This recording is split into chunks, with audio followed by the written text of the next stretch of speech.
Saing muna ako bago ako magluto ng aking main dish. So, ayan, magba-brown rice ako today. Para healthy naman yung tao, o diba? Charot lang. Pero yeah, I'm trying to be healthy. Ayan. So, rice is done. Actually, it's not done. Lulutuin ko pa pala. See?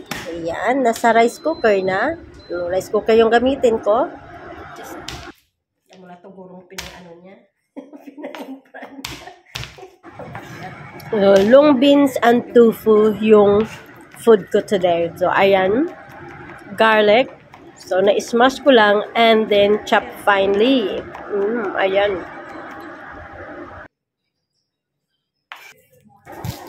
Next is sibuyas.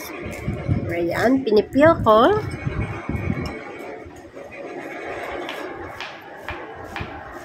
Ayan, sobra kong seryoso dyan. And then, na-slice ko lang siya. Ganyan yung pagka-slice. And then, ayan, tabi-tabi sa plato. Another serious face na naman. Ganyan talaga ang buhay. Kung minsan seryoso, o diba? Lagyan ko siya ng chili para may medium twist. Pero hindi naman yan maanghang na chili. Ayan na. Sibuyas, ahos, bawang, at saka chili. And then, ayan yung aking long beans. Actually, yung long beans ko, parang isang bando lang yan eh. Yung binili ko. Ayan. Pero, trust me guys, ang sarap. Simpleng luto, mas masarap kaysa maraming chichiburichi, o diba? And then, ayan na yung aking tofu. So, yung isang tofu, kinat ko siya ng 3 para yung pagka makrispy siya. Kasi ikat ko lang siya ng half, tapos parang pag kinagat mo, hindi siya crispy. And then, asin lang. Simple. Asin lang talaga. Hindi ko siya nilagyan ng paminta. And then, ayan, kunwari akong busy. At saka seryoso again. Ayan. Ayan yung aking tawag dyan. Skillet. And then, olive oil, syempre. Wala naman kasi kaming ibang oil. Kundi, yan lang talaga. Olive oil lang kami, all the way. Unless, magluto ako ng sarili ko na yung isda, and then, gamit ako ng vegetable oil.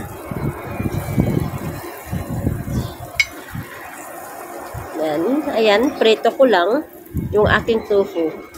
So, kinat ko na yung iba ng maliit para magkasya.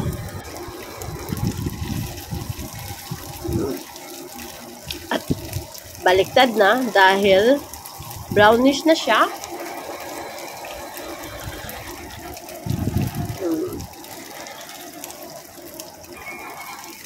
O, diba? Ang ganda ng pagka-brown niya. At na-control ko ng apoy.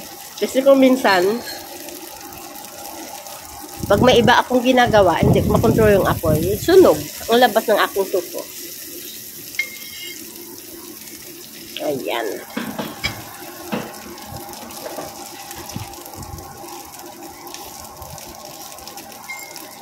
Tofu pa lang, masarap na. Diba?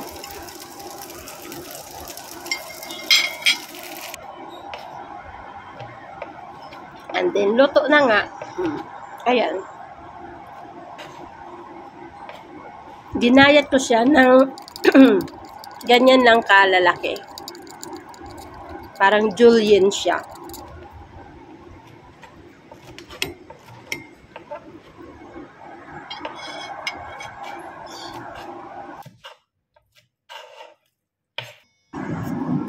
And then, ayan, stir fry ko na yung sibuyas. Nasanay na ako palagi na yung sibuyas yung inuuna ko. para hindi masunog yung aking garlic. Yan. Magiging ano na, 'di ba? Pag nasa western ka, yun ang inuuna. Tapos next na lang yung garlic. So ayan, garlic at saka chili. Sinabay ko na.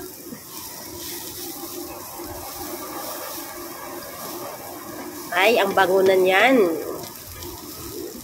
And then, yung long beans.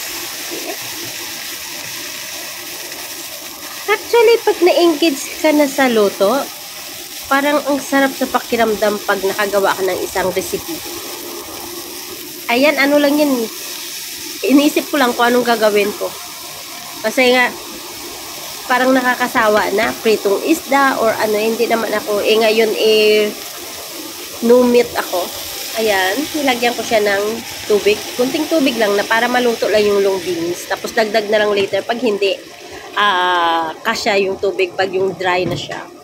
And then, close. Ayan, lagyan ko siya. Tinakpan ko para maluto yung beans. Hayaan ko na muna ng saglit. Ayan.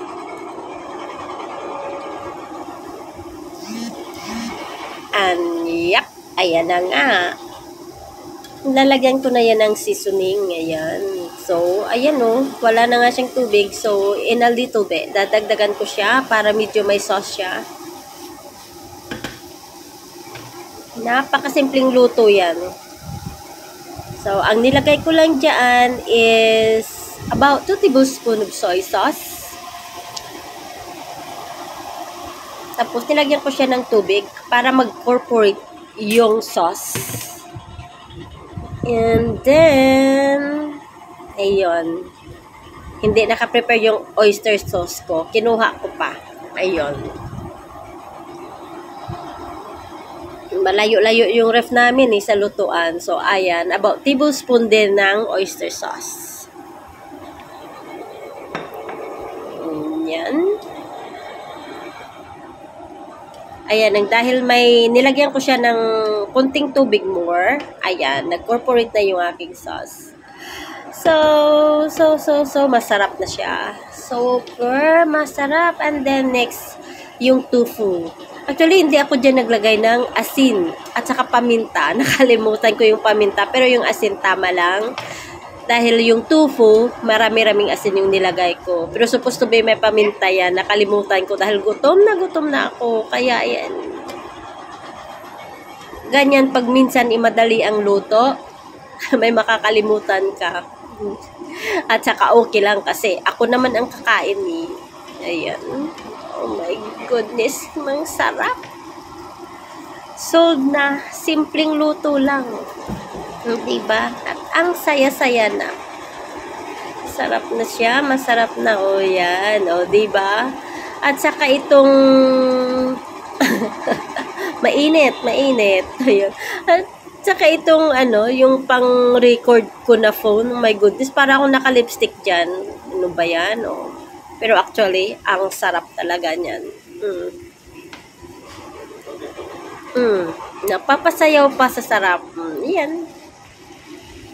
Sabi ko sa'yo, simpleng luto, masarap. At saka walang maraming ibang ibang lagay-lagay dito, lagay doon. Yung mga spices, kung minsan mas simple, mas okay. Yan, sarap na siya. And then, it's ready.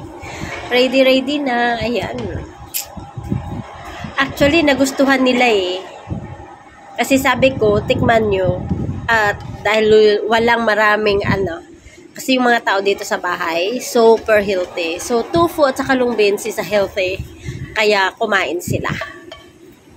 Kumain talaga sila dahil nagustuhan nila. Yan. O, diba? Ang sarap na. So,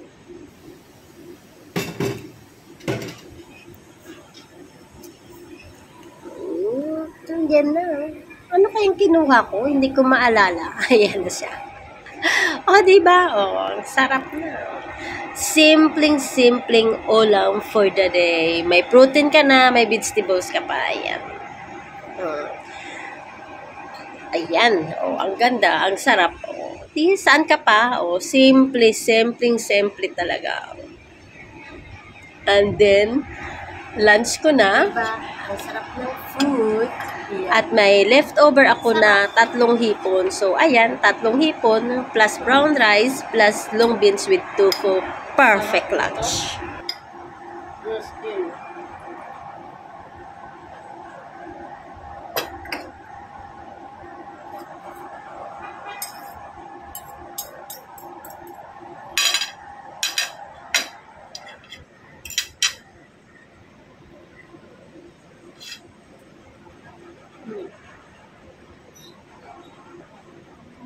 Sumpo ako.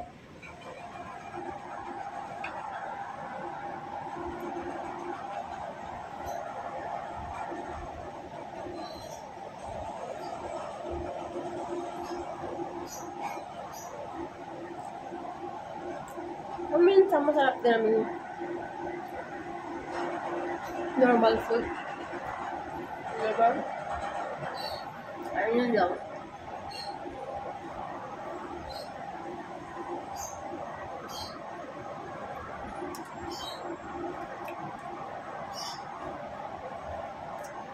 Isa sa paborito ko.